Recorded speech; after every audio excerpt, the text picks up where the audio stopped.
Máme za sebou zápas medzi Barbarmi a Crazy Birds, výsledok 8-4 pri mikrofóne Roli Čambal. Roli, tak ako si to videl dneska? Takže videl som to tak, že dneska nám absolútne nič nevychádzalo.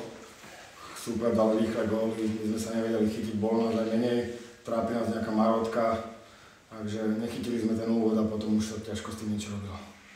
A ja si ťa hlavne pamätám ešte spôsobenia v bráne. Ako veľmi je to iné v poli pre teba?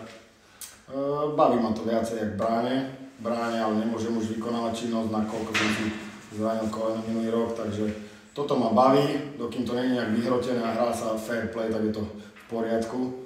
Takže je to sranda, keď je pekný, čestný zápas. Dôležitý zápas z hľadiska postavenia v tabuľke.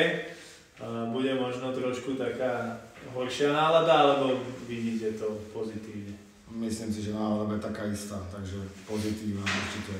Série prehrá, ale myslím si, že neberú to chalani až tak, že by sme sa z toho nejak zbláznili a dúfam, že o týždeň alebo respektíve o 2 dní bude lepší zápas a možno sa nám podarí aj vyhrať. To bol Roli Čambal, ja mu ďakujem za rozhovor a prajem úspechy v ďalších zápasoch.